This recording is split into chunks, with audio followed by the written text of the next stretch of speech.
music today. Hello, everybody. Welcome into After the Game with Todd, Leary. Of course, no music today. We're down a laptop. I meant to Montverde last weekend, and somehow that thing disappeared and has not made its way back.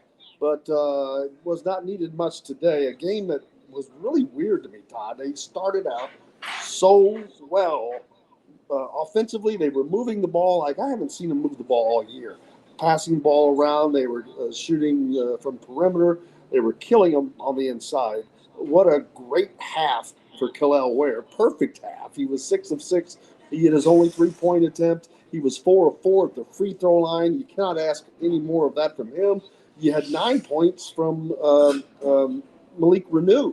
And I think 8 from Mackenzie Mbako. Right. So the start was really good with one exception.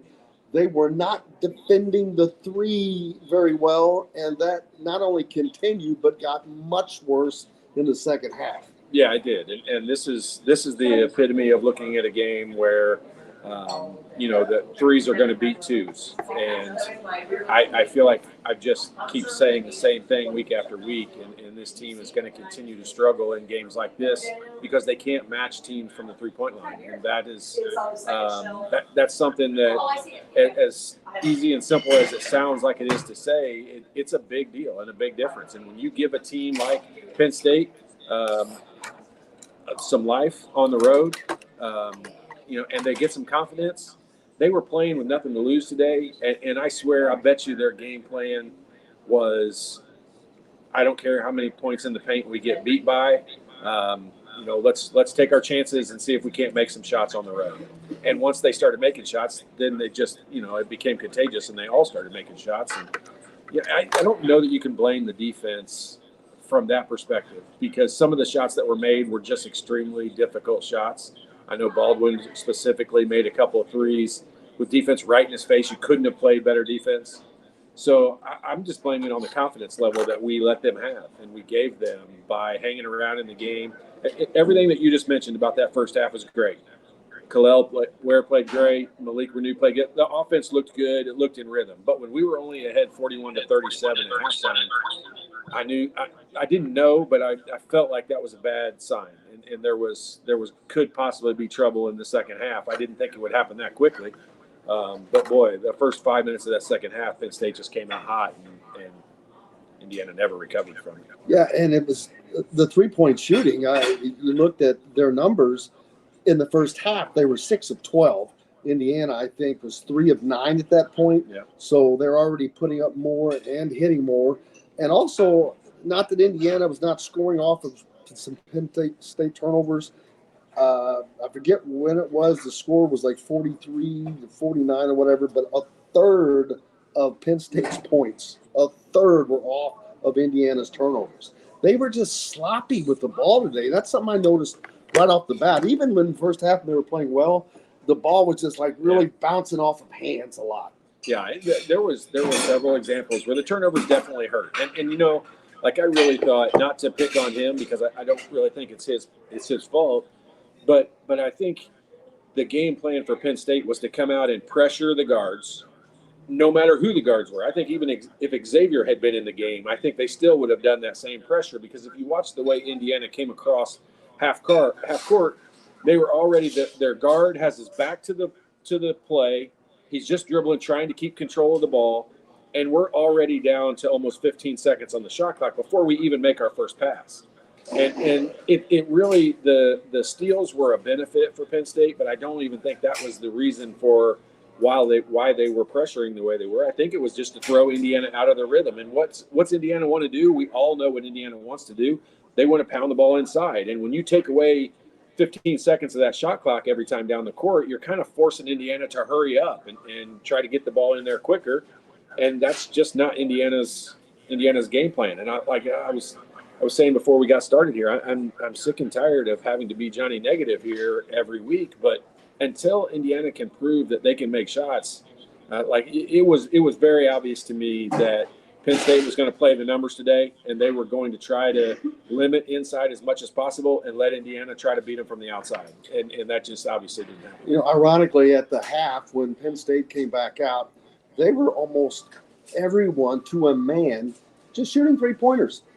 I was like, it just struck me, and I looked down at Indiana, and they're shooting free throws Right. and whatever, and I'm like, all Penn State doing, every one of them were shooting three-pointers. Yeah. For good reason. It worked. I mean, the best shooters for Indiana, obviously, are Mbako, and then after him, you really go to, like, Malik Renew and Khalil Ware. That's probably your best two next options of three-point shooters for Indiana. And those are the two guys we're trying to pound the ball to on the inside. So when you've got a lineup where I think Gabe Cupps is really restricted right now. And I don't think they're telling him to be restricted. I think he's doing it in his own mind, in that he's got to become more of an offensive threat, where they need to tell him, you need to have a game where you shoot 12 times.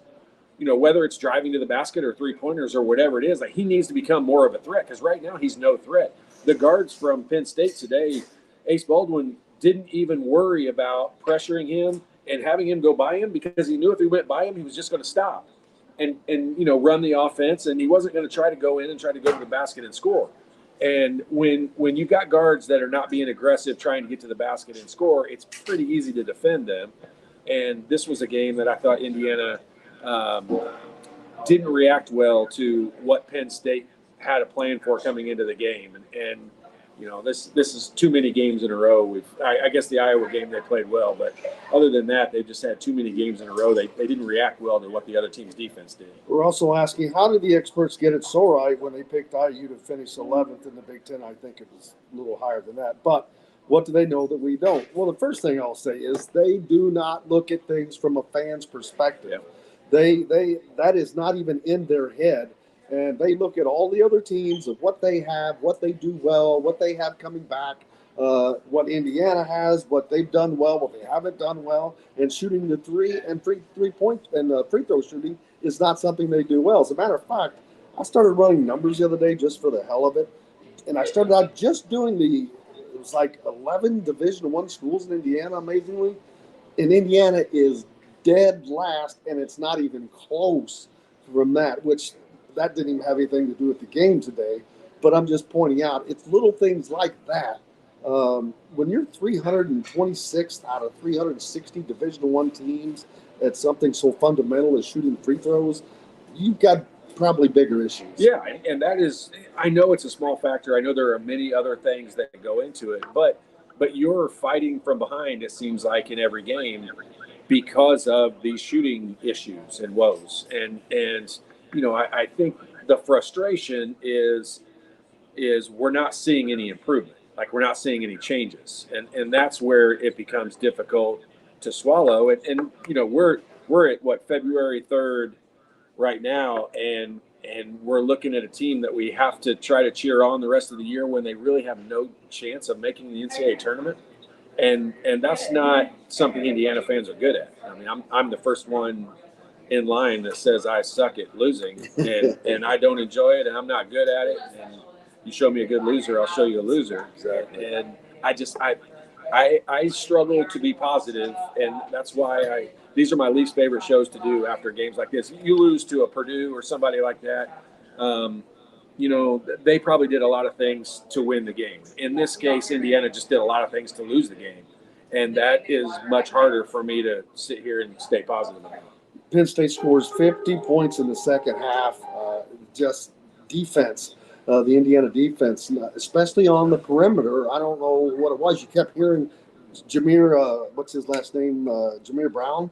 Yeah. Just put four straight three-pointers at one point, I think. And I'm like, how do you not all but tackle that guy when you cannot allow him to get the ball? If you do, you've got to be up inside of his jersey. Yeah, I mean, there's a lot of different factors that you can point to and are issues and things that you could have done in these circumstances. But I mean, this is what kind of has to happen in preparation, and what you have to do, leading into a game is what are we going to do if this happens, or this is what's going on, or they're shooting blank percentage, or whatever it is. And that's that's where I think this team right now is struggling to find guys that can come in and give some productivity. We don't need guys to come in and not make mistakes. We're way past that point. This team needs productivity, and I think that's where they're struggling to find people come in right now and help. Yeah, they lose to a Penn State team that was missing their leading scorer on top of that, and they won this game like they came in here looking like a top 20 team. Yeah. They were confident. Yeah. They were shooting the ball. They did not. They didn't fret when Kalel Ware was kicking their butt inside, which a lot of teams would have. Oh my God, these guys got 16 but I'm points. telling you, in today's basketball world, that's where it comes down to coaches can sell kids on understanding twos are not going to beat threes in the long run of a game. And that whole first half, I would almost guarantee you in that locker room down by 4 points, Penn State was giddy as can be. I bet you their coaching staff felt great about the position that they were in because they knew Indiana had played pretty much from an interior perspective as well as they could play. And Penn State didn't do anything great, didn't do anything terrible. They just kind of made some baskets that maybe they wouldn't have made on the road in the past, but nothing crazy. And then the second half started and crazy happened. And they made, 4 threes in a row. And as soon as you do that, the 50 points in the second half, a lot of that has to do with their momentum. Like I know it's hard to define momentum. You can't see it, but boy, you can sure feel it. And the momentum was after the first 2 minutes of the first half or the second half. That last 18 minutes was all momentum was on Penn State's side, and it just became too much for Indiana to overcome. And they don't really have. They're not a come from behind team. No, because of the lack of 3-point. That's the first thing I was thinking. Once they got that lead, I'm like, Indiana is in desperate trouble because they are not a come from behind team. I don't care if they're playing with Assembly Hall or not. Yeah, well, think about this, Jim. If you're playing Iowa, I mean, let's just take you and I as the average fan sitting here. If you're playing against Iowa, you're going to look at them and you're going to say, well, I mean, we just got to hope they don't get hot and shoot well, because if they get hot and they shoot well, I don't care who you are playing them, you're probably not going to beat them. They've got too many guys that can make shots.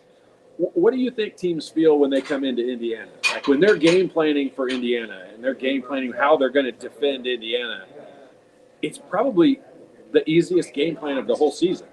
And I hate to be that way about it. I'm just beating a dead horse here, but when you don't have to defend the perimeter, it is pretty easy defensively. And like I said, Indiana did a good job in that first half of scoring 41 points, most of them on the interior. The big guys were close to unstoppable. I was surprised we didn't see Penn State in the zone, to be honest with you. But I'm also surprised we didn't see Indiana try the zone. You weren't stopping them in the man-to-man. So I'm just surprised we didn't see some different defenses change that. That's the thing right there. Why did they not switch to a zone? Because of how well and how effective Penn State was at not only hitting the 3-point shot, but just getting it off. Yeah, and it used to be like back old time days, it used to be if you don't play a zone against teams that shoot the ball well. And that's not truly the case all the time because you can, quote, run people off the 3-point line easier playing a zone than you can, playing man-to-man. You don't get picked as much. And like we always, as players, we always laughed when teams would play zone because we had guys on the floor. We could shoot them out of a zone in a pretty short period of time, and we just didn't see zones very often. We saw a lot of changing defenses, a lot of trapping defenses. We'd see gimmick 1-3-1, half-court stuff, and things like that. But this team sees straight-up defenses because people are going to say, we're going to give you the twos, and we're going to beat you with threes, and that's unfortunately been the case far too often. And they did that very thing because if you look at the stats, Indiana only has 2 guys that attempted more than 3 from behind the arc, and Penn State has 4. Baldwin's 3 of 5. Dunn is 1 of 3. Hicks is 4 of 8. Brown was 4 of 5. These guys are all putting up shots, and Indiana doesn't have those guys that are putting them up, much less hitting them. Mbako is really the only guy who is a, quote, 3-point shooter. He's the only guy seeking his three-pointer. Will Trey Galloway shoot it? Yes, he's a reluctant three-point shooter. He shot the most of anybody today. But he's a reluctant three-point shooter. I mean, the best part of his game is not his three-point shooting. I don't think anyone would argue with that statement. And so we don't have anyone outside of Mbako that is seeking three-pointers. And you're looking at a team that had three guys on the floor at all times. I thought they passed up a bunch of shots they could have taken. And they took harder ones, and unfortunately for Indiana, they made them. But, we're going to, I'll just go ahead and preface it and say in games to come, we're going to run into this if teams shoot the ball well. We're going to really struggle to beat them. Unfortunately, it had to happen in a home game here against a team that has really struggled on the road. But that Penn State team, the way they shot the ball today, would have beat maybe not Wisconsin or Purdue, but would have beat just about everyone else in the Big Ten the way that they shot the ball today. But Indiana should have been able to match at home. You should be able to match the shooting of a team that's on the road. It's just this team's not built that way. Yeah, because if I told you that Kelly Ware was going to have 25 points on 8 of 12 shooting, he would hit 1 of 2 from deep. He was perfect at the free throw line in 8 attempts and pulled down 11 rebounds. So 25 and 11 with that incredible stat line. On top of that, Malik Renew had 16 points, 6 of 10 shooting, 4 of 5 at the free throw line, added 5 rebounds and 3 assists. And Baco with 13 and Galloway with 12. If I gave you that information, there is probably 9 out of 10 times there's no way you're going to say that's a win. Yeah, well, you're right, but then you stop right there, and from there on, everything else is pretty much donuts. And there's just my problem with Gabe Cupps. I love Gabe Cupps. I could easily fall back on what I said going into the year. He's one of my favorite players. I really think he's going to be a great Indiana player, but I think he's going to look back when he's a junior and senior and kind of regret some of the way he handled 2 points things in games. Yeah, only taking 2 shots like that. That's this is not a 2024 NCAA basketball world where you can have a guy on the floor that is a non-threat to shoot and score. And he's good at handling the ball, getting in, making tough shots in the lane. He's good at dishing when he gets in there. I think he's got to become much more creative offensively. How difficult was Penn State to guard tonight when Ace Baldwin would get the ball? They weren't running a play. He was basically just coming off of a ball screen, making whatever could happen. You can't plan that stuff. You don't know how the defense is going to react. And it was just him going one-on-one. How difficult were they to guard at that point? Very difficult. But we don't have that. Gabe Cupps comes off the screen. We know it's just so that he can throw the ball inside. And I think that's where they've got to get over. Like, they've got nothing to lose for the rest of the season. Like, playing the way that they're playing, they have no chance of even making a run in the Big Ten tournament. So I mean, they've got nothing to lose. Some things have got to change. Like, they've got to start playing at a different outcome. Offensively, they've got to get guys that are trying to do some different things than what we're doing right now. Because just coming out thinking you're going to overpower teams and pound the ball inside and beat them, it's like in the football world, people thinking they're going to run the ball 55 times and win the national championship. It just is not going to happen. Saw Georgia had to change the way they played everything. Now they're a big-time offensive team. Every time they lost their tight end, how much it meant to them. You're right. And so now you're looking at an Indiana team that is trying to just pound it inside every time. And at the end of the day, they only outscored Penn State in the paint by 6 points. Yeah, well, and Penn State got some easy baskets late in that game. Like, Indiana was stretched out defensively. A lot of times those numbers, that's why Indiana's three-point shooting numbers, that doesn't really count either, because they made a couple in the last 3 minutes when they're already down by 12 with, under 4 minutes to go in the game. So they're irrelevant to the outcome of the game, just what the final score is going to be. So, just frustrating. Unfortunately, I don't look forward to the Indiana games near as much as we used to, just because it's this possibility and having to discuss these stat lines over and over again. I would feel so much better if I would have recognized something I thought we were trying to do that was different. We just didn't do it very well. Like, I'd feel better about that.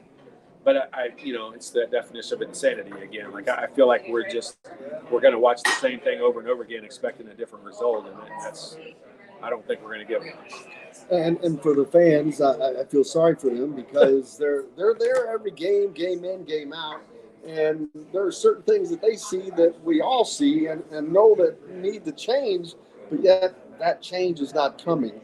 Is that some of it's a lack of personnel, without question. It's a lack of having the guys that can do the things, but then there are things that are not getting done by guys that are there. Yeah. Well, look, here's. It can work for you and work against you. Indiana fans get a ton of credit for being, I'll say, most knowledgeable fan base across the country, but it can also really work against you when things are not going well because Indiana fans see it and recognize it. And, unfortunately, with social media the way it is nowadays, now they talk about it a lot. We're doing our show here today. There'll be 10 other shows here about this game tonight, and pretty much all of them are going to say the same thing. I mean, this Indiana team's not built to win a game against a team that makes 12 or 13 three-pointers. And, that's, I'll say unfortunate, but it's just what it is. I mean, this is a team, like I said earlier, I think we're going to be stuck watching this exact same thing play out throughout the rest of the season. Take a quick break. Of course, we're coming to you live from Hoosier Hanks East over off of College Mall Road. Make sure you stop in and say hi to Benny and the guys. They have a full array of all kinds of great foods in addition to the pizza, which is without question my absolute favorite thin crust pizza. There's nobody that has the better one in all of Bloomington. That I will guarantee you. Anyone who knows me knows I am a pizza connoisseur, and it is good pizza. I love it. So make sure you stop in anytime and see the guys here, especially after the game. We're always here after the IU games as well. Indiana, now, how do you swallow this kind of a loss at home? If you remember, Ken Pop had picked them to win 1 of 7 in January, or actually one of their final 13, and I think this was the one that he picked for them to win. Yeah, I mean, and that's, those are all statistical based numbers. And like I just said a minute ago, if Indiana plays this same way, I think those statistics will probably work out pretty close to what they are. I mean, Indiana will win a game here or there where another team doesn't shoot the ball well. Had Indiana played well at Illinois, they would have won the Illinois game. Like, Illinois didn't play good in that game. Like, Indiana didn't play that good either. Like, both of them played bad. This was just a game where Penn State played their best game of the year. Like, I think if you listen to the broadcast, Stephen Bardo said he's done a number of Penn State games throughout the season, and this is by far the best game that they have played. And so that's what you're looking at from an Indiana team is where do you go from here? What can you do different? And I think that's as fans what we would look at it and hope that we see something different. I have that mic off so we can look at the comments still and not have that echo. And now they have to go back to the drawing board almost, but yet you've only got 10 or so games left. And as a team, that's an ass kicking, basically. Yeah. You just took an ass kicking at home against a team you should have won. You should have beaten. And it's not just the team, it's Mike Woodson and his staff as well. I mean, they all have to take a big old bite of this pie. Yeah, there's no question about it. This is not, you're not pinning this one on one person in particular or the coaching staff in particular. There we go. There we go. But I mean, this is just a game that you've got to come out. I don't even know if they'll watch the game film. What's the point? They know what they need to work on. They know what they need to do. My issue, what I'll be looking for in the next game, and this is really easy for me to determine. I'll look in the next game to see are they doing anything different? Are they doing anything in addition to what they've done in the past? Are they game planning things and trying? Because right now you're playing for one thing. You're playing to make a run in the Big Ten tournament, hopefully win that thing and get into the NCAA tournament. I don't really see a different way of getting into the NCAA tournament right now. And so that being the case, like you're trying to know, you get to play in the Big Ten tournament for sure. So what can you do to go make a run? We see some team every year in one of these conferences wins 5 games in 5 days, and or at least gets to that championship game, and it's a great story and all that. Well, Indiana's got to be that story. The issue in getting there, they can't go into that Big Ten tournament still with the same game plan they had today, and that is pound you inside. Yes, I think the ball needs to go inside. I don't want it to make it sound like I'm saying, hey, we just need to chuck 3-pointers up and not use the inside guys. But we also can't do the reverse, and you can't just pound it inside. It's not going to work. You're not going to win in 2024 NCAA basketball by just pounding the ball inside every time and thinking you're going to overpower teams. You're not going to win consistently. You might win a game here and there, but you're not going to win consistently. Nichols says, will the Indiana Fever have better attendance than Indiana men next year? I only meant to bring that up because I did notice in the last 2 games that the balconies were pretty empty, which the Tuesday game, I'm like, all right, it's a Tuesday game. Today is noon on Saturday. I mean, it is the best time to go to a game. You get out early if you got to drive back, and that's not good when you see an empty balcony this time of year. But that tells you kind of why. Well, I mean, hey, I'm Jim. Look at it no farther than you and I. Look, I don't enjoy watching this team play, and I'm a huge Indiana fan. So I'll tell you straight up, there's 3 games later today that I am looking forward to watching. I mean, there are 6 teams that are going to be on the court later today that are all fun to watch. And I hate to say it, but one of them has the name Kentucky across their jersey.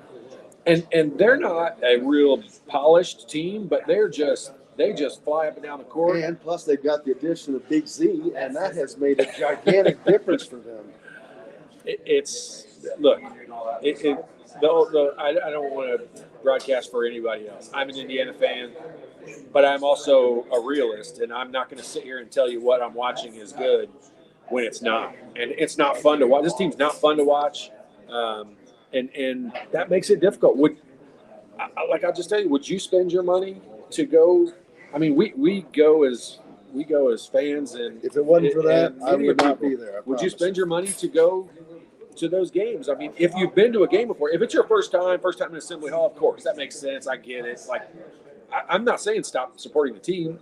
That's the last thing I want. But it's hard. But it is hard. It's very hard. It's hard for the people that have supported them totally for their entire life. Totally hard. That's not something you want to watch. This is hard to watch. Like my point and all that. This is hard to watch. Like I don't enjoy it.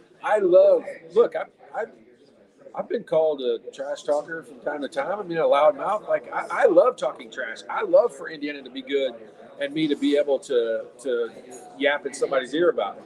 Why have we seen so many teams do so many things well against Indiana in Simon Skjodt Assembly Hall of all places? Yeah, that's just because it's us watching. We watch it closer than I think a lot of teams feel like. I think Purdue feels like they get their best shot from everybody every year. I think Kentucky feels like they get their best shot from everybody every game. Like I think that's just a product of us watching it. But I mean, I get what you're saying. Like we always expect somebody to have this Brown character tonight. I mean, having his career high. Like we always expect somebody to have a career high. It used to offend players when someone would have a career high against them. And I'm not sure that it offends. We've seen, I forget the team, but it was early on, one of the non-con games, where they were missing their leading scorer and still like Army, I think, managed to give Indiana all they wanted. Todd's asking, Jeff rather is asking Todd, what did the assistant coaches mean to you? Because I don't see resume wins on these guys, no experience at winning, and are they responsible for the defense they're not displaying? Yeah, so the assistant coaches are always responsible for the game, the game plan of defense and how you're going to defend a team. Like they'll scout the other team, and each coach generally will get a game. Like you'll alternate off, and it'll be done game by game.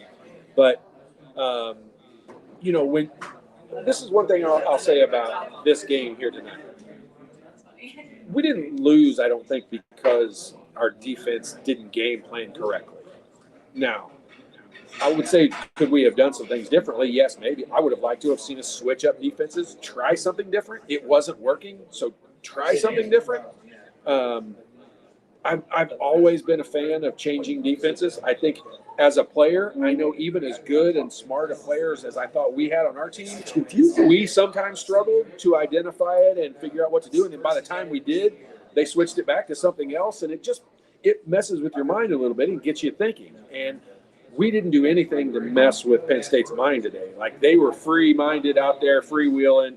They knew they were without Leary, their leading scorer, so they were kind of freewheeling it out there. Once a couple of shots started going in, I got nervous, because that's when things can really snowball. And yes, momentum is a gigantic issue in games, especially on the road. And you let a team get, you get to that point where you get a 10-point lead on the road, the home team's going to have to do something pretty dramatic.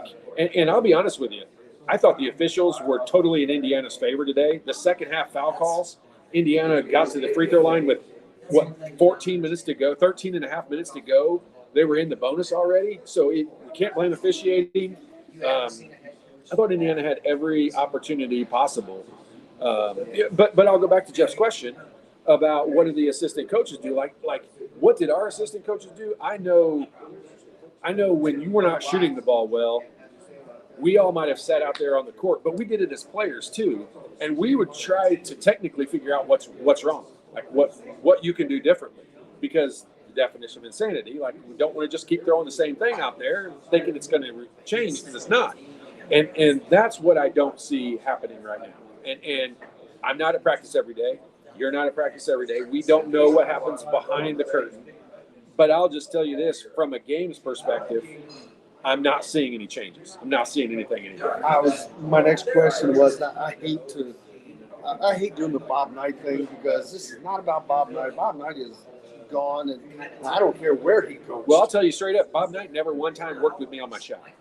The assistant coaches did a lot, but Bob Knight never one time was out there working on my shot. The question is actually game-wise, because you guys played man-to-man defense. You didn't. I mean, you probably played zone 0.05%. Yeah, we played less than 50 possessions in 5 years.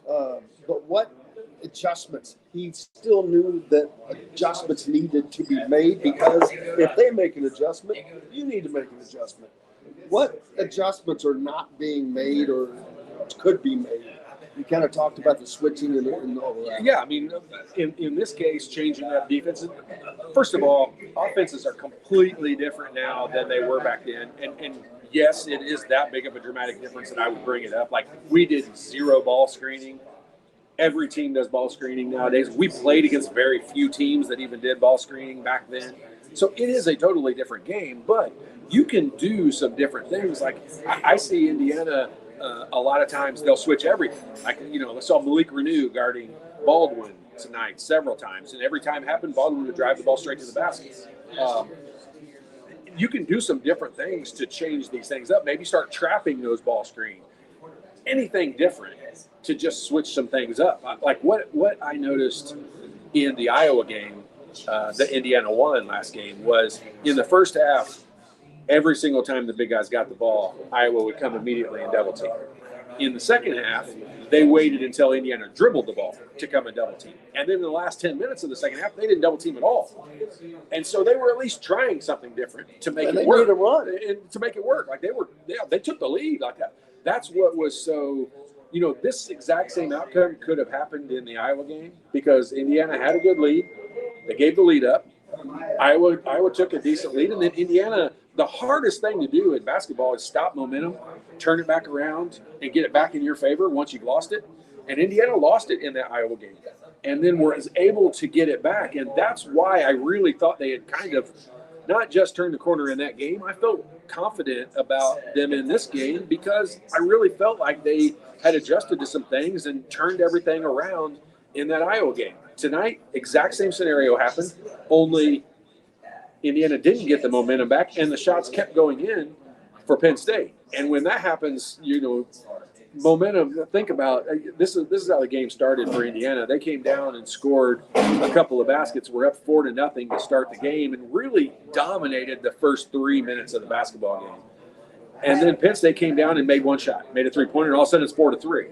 And you're like, that's when you start to realize how big of a factor the 3-pointer is in the game. Because then Indiana, they stretched it out. I'm not going to say the points exactly correctly, but they got it up to like maybe 13-6 or something like that, or 13-5.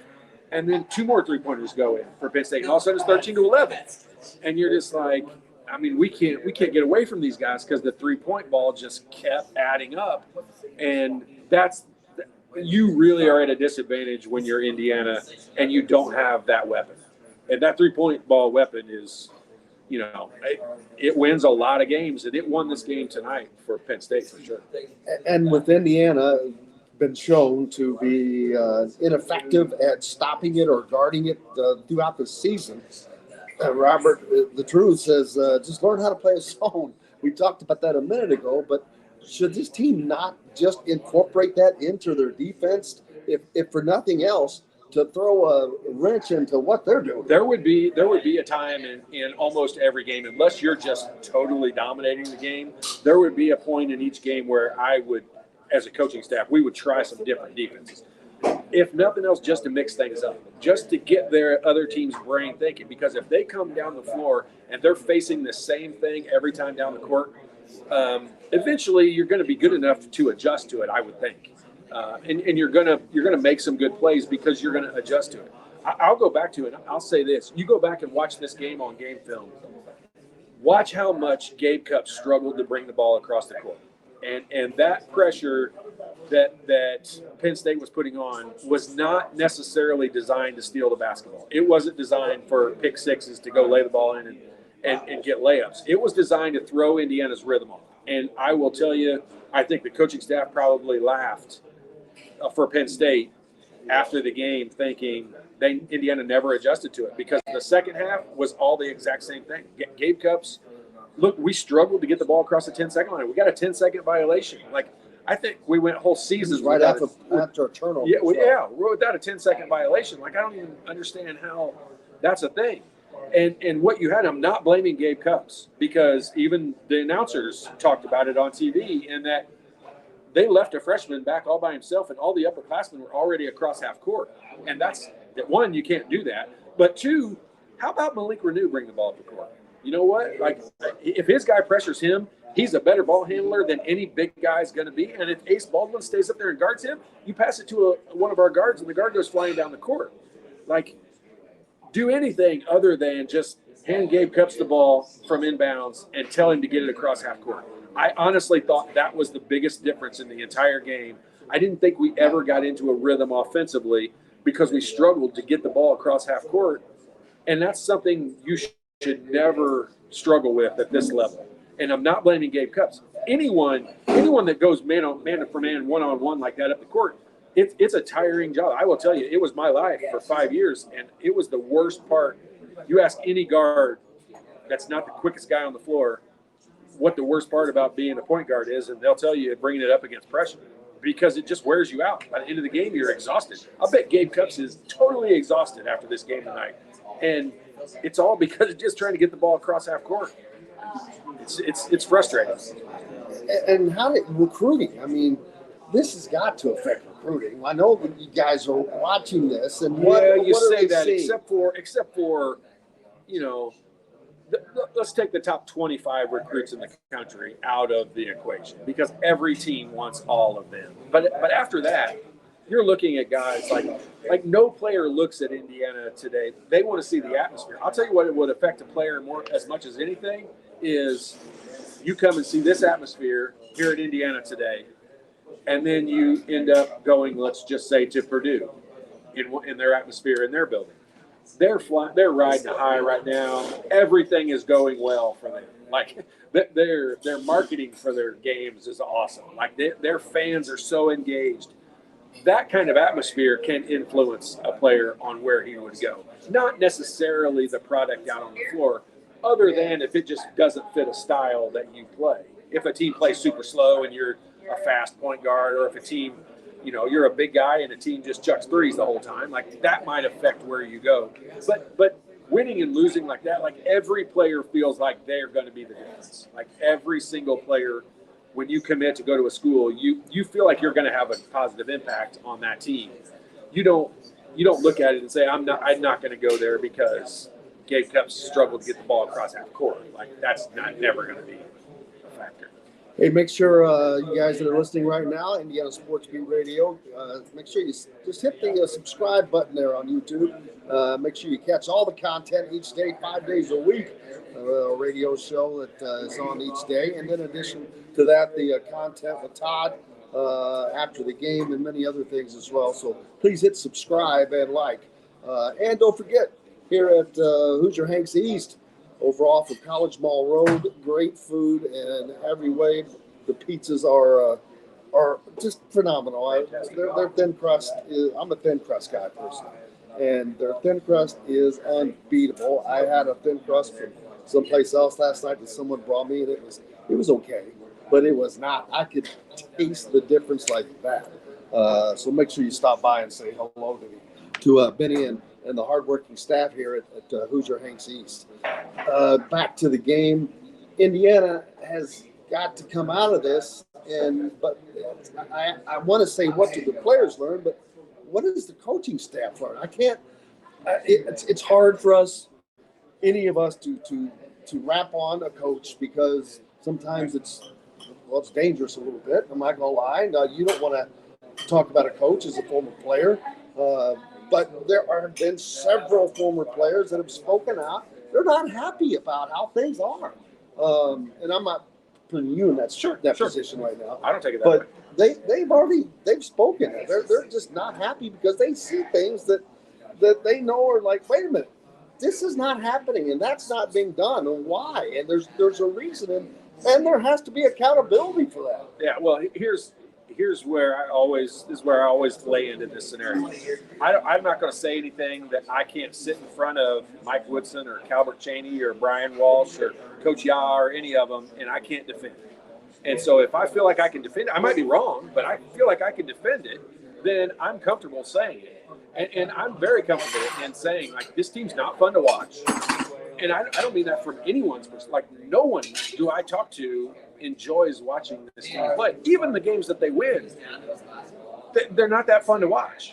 And so I'm very comfortable in my position, in my opinion. I feel a little bit differently than some of the other guys. I know Brian Evans has been probably the most vocal about his dislike of them, but I mean, I don't feel specific. This is the last thing I want to do. I don't want to start a new coaching search over again. I want to stick with what we have. I like what we have. I think we can get to the point where Indiana fans want to get to. I'm not sure with this roster we can do it. And I don't necessarily just mean that from the standpoint. Don't try to read anything into this because I'm going to say it just exactly the way I feel about it. I don't think our team feels great about themselves. I don't think they all like playing. I don't think they like their roles on this team. And I'm speaking particularly about some guys on the bench. And all of that feeds in you can't hide it. Okay. Like I can watch facial expressions. When I go to games, I enjoy watching when they're warming up, when they're, I always talk about positive touches and things like that. Like our team, not only do we shoot the worst percentage in the Big Ten, I bet you we have the least amount of positive touches in the Big Ten also. I mean, you watch other teams, they really enjoy game day. I think our players enjoy game day because it's not practice. And I'm not even trying to pick on anyone. I'm specifically saying I can defend my opinion in saying I don't enjoy watching this team play because I don't like the style of play that we have. And I don't think that that's where we're going to be forever. But I think with this particular team, I'd be trying something different right now. Nobody's asking me my opinion. I'm just giving my opinion. But I would be trying something different. I would not go into the next game thinking I'm going to overpower teams and pound the ball inside and beat you with 2-pointers inside the lane. And the amazing thing, and not that I know anything, I am not a You watch it close enough. You know more than you think. The start of the game, I was like, wow, their spacing looks really good. And their interior scoring was good, partly because of that. And then Trent Galloway hit a 3 and Baco hit a 3. And I'm like, wow, they're looking. And then that just went away. Well, so like look at it this way, and we're coming out of football season, so I'm going to use a lot of football examples, but I use this as an example. Think about teams when you would see them start out in the first quarter, and you would see them either running the ball, and they'll run the ball, and they'll get a couple of first downs, and they'll move the ball down the field, and then they'll kick a field goal or have to punt, okay? And then the next possession, they're running the ball again, and the other team is Kansas City is a good example of this because teams will do this against them or whatever, and then Kansas City will score 2 touchdowns in a row. And all of a sudden, that team that was dominating the game's down 14-10. And that's what I feel like teams do to Indiana. Like, they'll let you pound it inside. They'll let you keep getting some 2-pointers to start the game and kind of feel out how the game is going. I think that's exactly what Penn State did in this game today. I think they allowed Indiana. They didn't let them. They tried to defend it as well as you can. But when you got 2 very talented players in Baco or in Malik Renew and Khalil Ware, they're gonna have good games. They're gonna have good stat numbers and all that. And I thought Penn State let Indiana do what they were good at that point, thinking that if Penn State never goes on a good shooting run, Indiana wins this game by 20. But that's probably what everyone expected. Penn State's not played well on the road. Indiana playing at home, I think everyone probably expected, outside of Penn State fans, probably expected Indiana to win this game by 15 or 20 points, especially the way that it started. But I think Penn State hung around. They made enough shots in the first half to keep it pretty close. Indiana had an 11-point lead at one time in the first half, and when that lead didn't grow, it shrunk really quickly. That's when I got concerned because Indiana, if you're ahead by 15, it takes a magical second half for the other team to come back and win. And, we saw that with Wisconsin and Nebraska the other day. Wisconsin down 19 and comes back in the second half and wins that game. That's a magical type performance that has to happen. Indiana never got to there. They allowed it to stay a 4-point game, playing, I thought, just like you said, Jim, the first half went just like I think Indiana scripted it. Like, they got to do pretty much whatever they wanted. They were very happy. Yeah, they got everything they wanted to do, they were able to do, and they were only at 4. And that's when you're like, okay, well, Penn State took the punch in the mouth. Only they had a plan for what they were going to do after that. And the plan after that was if they made some shots, they were still going to be right there. And look, every kid, you can go to high school games today, all across Indiana, all across the country. And there are kids that are supremely confident. But they become at a next level confident once a couple of shots start going. And that's why, like, my coaches used to tell me, I gave Coach Kiefer a lot of credit for this because he used to always tell me, he's like, look, make your first shot be the easiest shot of the game. Like, get to the free throw line or make it be like an easy 15-footer. Don't make your first shot a three-pointer, a 22-foot three-pointer. Because if you see your first one go in, and you can hear this, it's not some magical formula. When a shooter sees one that's used. When a shooter sees his first shot go in, like it helps for whatever reason. And when Mbaco made his first 2 shots against Iowa, I think we all were like expecting something pretty impressive. Today, when he missed his first 2 shots, I thought the exact opposite, and I started thinking, uh-oh, if he's not making them, who's going to get us going from out there? And it just never happened. Is Kiefer still at Lawrence North? No, he finally retired last year. I was going to say, because they're still number 1. Yeah, no, I know. The remnants of Coach Kiefer is still there. It's the hangover. I brought that up. I couldn't remember. I knew he was close. No, he retired a year ago. But that shows you, though, there was always greatness when a coach was there that was successful. And, buddy, he was successful for a long time. And it's with a lot of different players. Look, I'll tell you this. As a 17-year-old kid, when he was telling me that, I was like, whatever. If I'm open from the three-point line, I'm shooting. Like, that's a fact. But I mean, as a 90-year-old person now, like, I get the theory. Like, I get it. And when I watch it on TV every week, when you watch good players, when I watch Mbaco, you can watch – I thought Stephen Bardo made a fantastic comment in this game tonight, and it really kind of subbed things up. in the second half when Penn State was making their run, he commented and he said, "Look at how much harder Penn State is playing on defense right now because they've made 3 shots in a row on the offensive end, and it made their defense better. It made their defense better.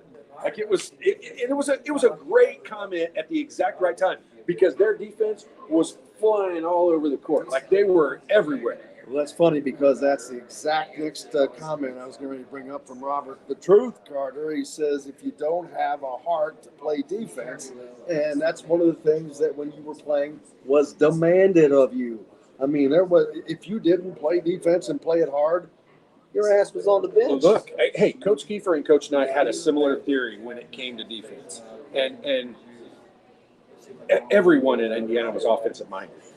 Bailey, Pat Graham, Evans, me, Calvert, like we're all offensive. Chris Reynolds and maybe Jamal Meeks. Jamal was pretty offensive minded, but those were 2 guys that were really the only defensive minded people on our team. Everyone else came into Indiana offensive minded, but Coach Knight, through the assistant coaches and however, taught us to enjoy watching the other team struggle.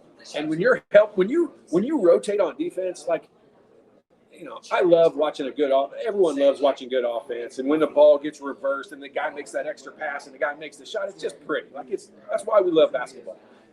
But on defense, when you watch a team rotate and you see a guy driving and a guy come over and help and stop it, and then the pass is made and the next guy rotate over and then the next guy rotate over. I mean, to me, like that's beautiful basketball to me.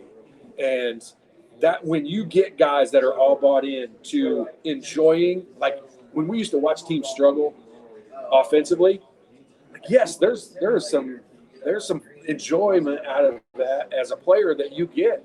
And I'm not sure I really understood all of that. Like that's growing up and getting older in the system in Indiana. It's not like they come in and they tell you from day one, okay, I'm going to show you why you're going to like defense. It just doesn't work that way. But when you start to see it happen, man, it's fun. And right now, you know, it just goes back to what I was saying earlier. Like these guys don't look like they're enjoying playing together because they're not having the success defensively. They're not having the success offensively that I think they know they're capable of doing. And that's the only reason why I say they're not really enjoyable to watch. Like they're not getting the most out of themselves. The coaching staff's not getting the most out of them. I don't think anyone would argue with that statement. And it's just, you know, I'm beating a dead horse here, but I mean, this team's got to do something different. Like that's the only thing I'm begging for right now. And something has to be done differently with them. I mean, they can't put themselves on the court. No, so, yeah. And that's what I'm saying. Not being in practice and not being that, we don't know what is being done defensively. What is being taught? Are they just being told what they're supposed to do, or are they being taught what they're supposed to do? There's a big difference between those two. Yeah, and I agree with you. I don't, like I said, we're not there to see what's done on the day-to-day basis with that. And we know our guys are capable. Like, let's put it that way. Like we've seen, we don't have anyone that has such a deficiency from a speed and agility standpoint. We're not getting more out-athletic than other teams. We're not getting out-rebounded because we're not tall enough. Like, that to me is the biggest frustration right now is we have the athletes, we have the height, we have the athleticism. I like our coaching staff. There's in no way does anything ever come out of my mouth where someone can twist it to make it say I want a new coach. I don't under any circumstances. But I want us to do things differently. I want us to improve these guys shooting. And I'll just tell you straight up, like I told you, I'm not going to say anything I can't defend. I put myjumpshot.com on there for a reason. I know for a fact I can help these guys shooting. Now, through NCAA rules and all of that, I'm not saying the coaching staff's not welcoming that to come in. It can't happen. It's not legal for the NCAA to do that. Only coaches can work with the players. But I will tell you, I could make them, like they technically do things that could be changed that would make them better shooters. That's a fact that I can back up every day of the week. And I can say that Mike Woodson's inability to land a solid guard or two in the offseason with this open scholarship, for one, is definitely hurting this team. I mean, the guard play is obviously an area that they are greatly lacking in addition to the injury and the off and on play of Xavier this year. Right. Cups is just not there yet. He's a year away, probably at best. And Trey Galloway, although he's experienced, he's too inconsistent, and he's not as quick as some of these guys are, or as athletic as some of these guys Trey, you're going to get from Trey what Trey is. And Trey is a slasher. He's never going to be known as a standstill outside shooter at Indiana. But we're not really asking that from him. He's got to be capable of making some shots here and there. But like, I'll say it this way. I thought Trey played one of his worst games of the season against Iowa. Like, he had more turnovers than anyone on our team by far. But it never changed his attitude. He was happy for Anthony Leal as everything was going down. Everyone picked him up from that standpoint, and that's what we're not having right now. Like I will tell you straight up what would have happened in the game the other day. If the game today that was playing, if that was me bringing the ball up the court, and they saw me struggling the way that Gabe Cupps was struggling to bring the ball up the court, Calbert Chaney would have come down to the other end of the floor. We would have thrown the ball into Calbert Chaney, and he would have dribbled it up the court. Because his man guarding him is not going to be the same effect as Ace Baldwin guarding me. And if it didn't work for Calbert, then Damon Bailey would have done it, or Brian Evans would have done it, or somebody else would have come and done it. No coach would have had to tell us. No one would have said, hey, go help him out. They would have seen me struggling to bring the ball up the court. And I saw second possession of the game. I said, if they continue to do that the whole game, that's going to be a problem for us because we're not going to handle it very well. And I didn't see us ever change it. At the end of the game, Gabe Cupps was still bringing the ball up the court. And I just, like, that to me is pounding your head against the wall. Like, I don't understand why we're not changing that. I don't understand why the players didn't just – I know what the plays are. Hey, look, let me tell you this. We ran a lot of stuff in Indiana that were never part of our plays. Calvert just said, give me the ball, and everybody move out of the way. Caitlin Clark this out of the way. Just said, move it. I'm going to go score on everybody. And it worked. No coach is ever going to stop you from doing that. No, it better work. But you can defend that. Like, look, I'm a big believer in saying, hey, I'll say whatever's on my mind as long as I can back it up with some statistical data. And Calvert can go say, hey, look, this is what was happening. We're not getting the ball up until 21 on the clock every time, and then he's still got his back to everybody, and he's still dribbling across the line. And by the time we make our first pass, we're at 17 on the clock. And, we don't run some fast offense anyway. Like, once a guy gets it at 17, he holds it for a second. And by the time we're under 10, the next guy that touches it has to shoot it. And Anthony Leal went 0 for 2 to start this game tonight. Both of them, shot clock running down inside of 2, and he had to chuck shots up. First one was an air ball. Second one barely grazed anything.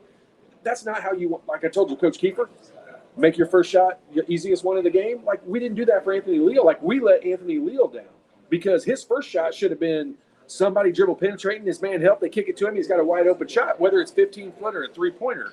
That part of it doesn't matter. But we put Anthony in a position to fail today. And that's the other 4 players' fault. That's not the coach's fault. Is that lack of basketball IQ? Is it fear of not being in your position? Or it's, how you hear people talk about nowadays where they say the game is slowing down for him. Like, I think for Mbako, we would all agree Mbako looks a lot more comfortable now than he did 10 games ago and 15 games ago. And I don't think the game is slowed down enough for everyone on their team to be able to do what I said Calvert would do. Or Bailey came in as a very calm, 18-year-old. Like, he was a mature 18-year-old. And he would have recognized that. He saw the game. Brian Evans sees the game. We might not have been good enough to make the plays all the time, but we could see what the problem is and what we needed to do. And athletically, we just weren't gifted enough to get there. But in this case, I don't think anyone has slowed the game down enough. I think Malik would probably be the only guy that it wouldn't have surprised me if he would have done it. If he'd have just gone down, had him throw the ball into him, and just waved everybody out of the way and let him dribble the ball up the court. That's what they needed someone to take over and do. And that's not a part of any playbook. No coach is going to draw that up. Like, you run your plays all week with Gabe Cupps with the ball in his hands. And so that's what we just did. And no one recognized that Gabe was struggling. I did, but no one on our team recognized that he was struggling and came and just yanked it from him. speaking of Mbako, there was a couple times where he drove the ball, and I'm not used to seeing him do that. I was like, and looked great. A wow. couple finishes, got a tip in off of a rebound. Exactly. And I'm like, wow, he's getting involved He's inside. more comfortable. He's getting more comfortable. He knows where to be when shots are going up. He's placing himself better. He has slowed the game down in his mind a lot compared to where he started.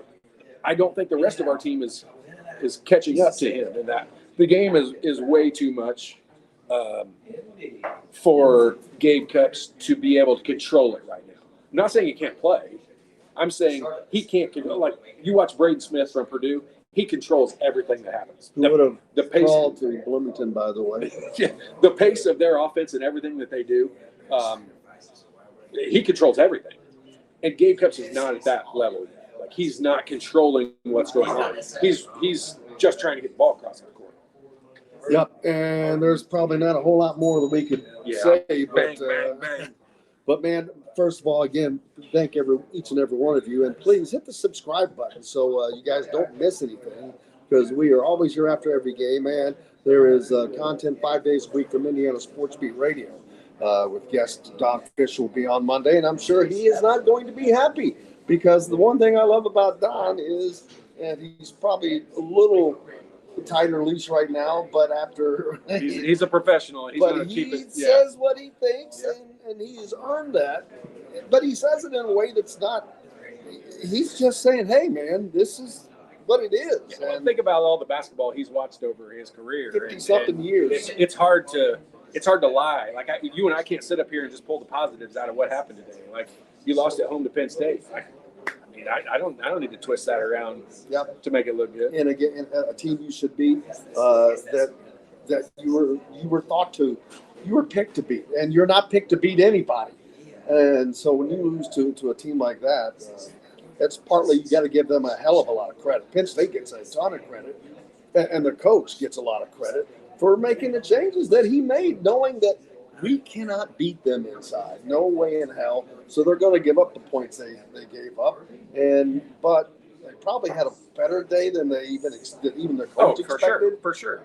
Yeah, I mean, they had career highs from several different guys tonight.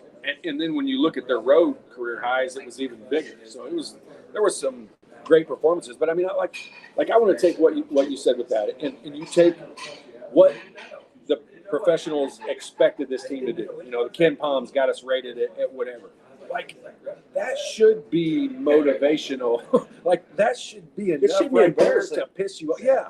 Like, that should make you mad. Like, you should want to prove them They're wrong. going to be outside of the top 100 now, I believe. I don't even think we're not even a quad two anymore for other teams. Yeah, they're in a quad. Yeah, we're not even a quad two games. It's crazy. Penn State in past years should look at this, and this would have been their first quad one victory, and you're looking at, but we don't even qualify as a quad one for teams now.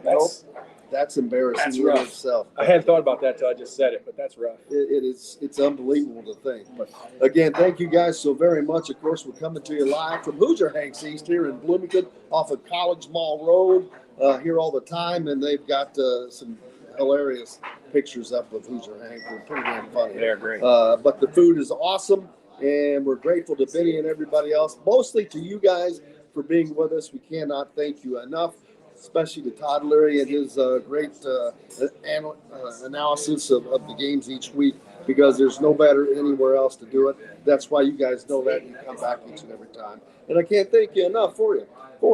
I'm Jim Coyle. Until Monday on Indiana Sports Beat Radio, I will see you on the radio.